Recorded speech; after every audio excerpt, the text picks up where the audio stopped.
Buenos días, presidente. Hans Salazar, de Noticiero en Redes. Preguntar, recapitulando lo que se ha anunciado ya el día de hoy del decreto y los casos que previamente tanto la secretaria de Gobernación como el subsecretario han mencionado sobre los casos particularmente de Brenda Quevedo y de Israel Vallarta. Luego entonces se perfila que con este decreto puedan estar siendo liberados. Concretamente, es decir, hay un perfil para que ellos puedan estar, yo sé que se tiene que analizar, pero son casos que se han llevado en un análisis permanente y de revisión. Sería mi primer pregunta. Sí, es que es una decisión que hemos tomado, puede ser, porque vivimos en un país de leyes y en un auténtico Estado de Derecho, que personas vinculadas a estos procesos acudan a una instancia judicial para inconformarse y tienen todo el derecho de hacerlo. Pero lo que queremos dejar en claro es que como política de Estado nosotros no permitimos la tortura en contra de nadie y bajo ninguna circunstancia. Eso es lo que va a quedar de manifiesto, porque ya sé lo que están pensando, ¿sí?, quienes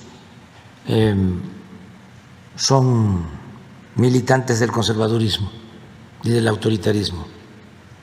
Y además, no solo se trata de las élites, que son muy dadas al uso de la fuerza. Es desgraciadamente algo que se ha extendido también en nuestro pueblo. Cuando alguien es víctima de un delito o un familiar, entonces quiere que al que cometió el delito se le elimine, que no se le tenga ninguna consideración, que no haya piedad.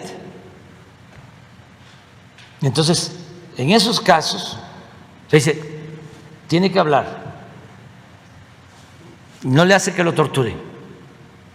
Pues eso no lo consideramos nosotros humano. Y puede ser polémico y no nos importa, pero no podemos nosotros continuar con esas prácticas medievales completamente contrarias a los más elementales derechos humanos. ¿De qué sirve de estar hablando? Es como el caso de la educación, guardada las proporciones, que nos importa mucho la educación, que la educación de nuestros hijos, que la educación para el desarrollo, que la educación para superarnos, y no queremos regresar a la escuela, que porque se van a contaminar todos los niños. Bueno, ¿y qué pasa en otras partes? Hay recomendaciones de que se pueden evitar contagios y que se puede, con protocolos sanitarios adecuados, evitar contagios, y que si se dan los contagios se pueden cuidar a los niños en la casa y no pasa nada. Bueno, es parte de lo mismo, guardadas las proporciones. Nosotros no queremos que se torture a nadie. Entonces, el planteamiento va a ser: el Estado mexicano no quiere, no desea, no acepta ninguna confesión bajo tortura. Repudiamos la tortura. No queremos tortura en México. Se termina la tortura. Bajo ninguna circunstancia se acepta la tortura. Porque la otra posibilidad que entiendo yo, tengo el dato de que envió una carta a Israel Vallarta hacia usted con la petición de que se retiren los cargos por parte de la Fiscalía General de la República. ¿Ahí usted tiene alguna consideración en respuesta a Israel Vallarta? Es que hay dos asuntos más. ¿Qué era lo que hay explicaba el argumento de que él quiere presentar una denuncia, ¿sí? Pidiendo reparación de daños. ¿Sí? Nosotros vamos a ser respetuosos de todo ese procedimiento. Pero esto no es un asunto solo jurídico o de abogados. Esto tiene que ver con la justicia, con la ética, con el humanismo. Entonces, lo que podemos hacer es lo que ya aquí se ha presentado. Hemos planteado. Otro caso que he presentado, presidente, en este mismo espacio, en esta conferencia de usted, es el caso de Pablo Green. Si me permite, le voy a poner una grabación. Señor presidente de los Estados Unidos mexicanos, licenciado Andrés Manuel López Obrador, con el debido respeto que usted se merece, por medio de este audio me permito presentarme. Me llamo Pablo Green Salamanca, me encuentro privado de mi libertad desde el día 2 de julio del 2009. Fui sustraído violentamente de mi domicilio por la Policía Federal en la ciudad de Lázaro Cárdenas, Michoacán. Soy un culpable fabricado y víctima de la PGR con sus testigos protegidos que utilizó en el Michoacanazo. También los usó en contra mía. Soy víctima del sistema político que prevaleció en el sexenio del expresidente Felipe Calderón y el exsecretario de Seguridad Pública Federal, Genaro García Luna.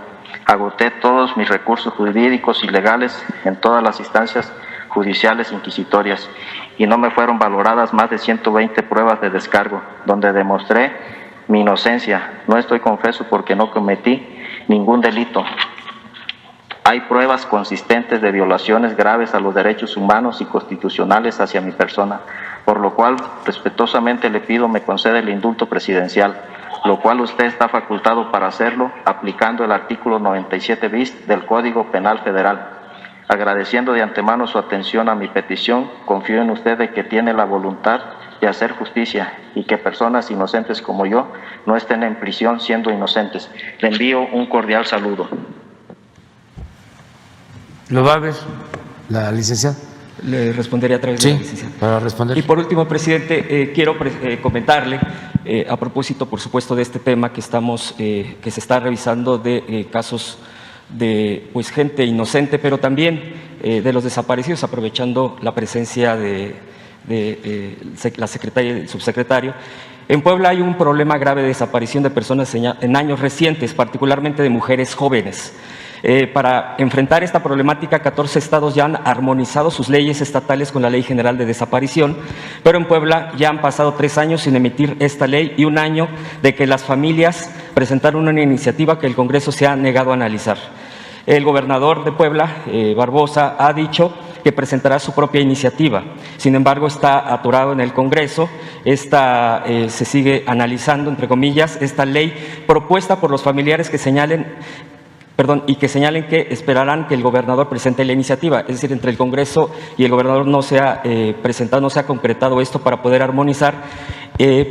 Y bueno, ¿y por qué no procesar la iniciativa del colectivo Voz de Desaparecidos? Es el colectivo que también ha estado impulsando esta ley y que ha tenido observaciones positivas de la Comisión Nacional de Búsqueda de Naciones Unidas para los Derechos Humanos y de la Cruz Roja Internacional. Sería mi pregunta si tienen información al respecto y qué postura se tiene desde el gobierno federal en este tema de los desaparecidos, que sigue siendo un tema muy doloroso para el país y, bueno, pues presentado por este colectivo de familiares, madres, padres, de principalmente mujeres en el estado de Puebla, presidente. Le agradezco mucho que me haya dado la palabra. Sí, yo pienso que Miguel Barbosa va a presentar esta iniciativa. Él es abogado, pero además es una gente sensible a estos hechos lamentables y me gustaría que Alejandro les explicara lo que estamos haciendo en general.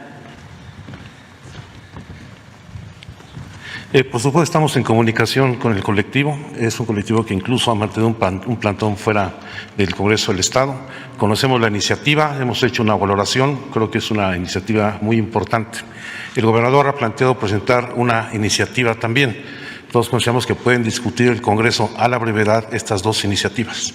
Y ahorita, terminando esta conferencia de prensa, me voy a trasladar coincidentemente al estado de Puebla, estaré con el gobernador y será uno de los temas que abordemos. Ya.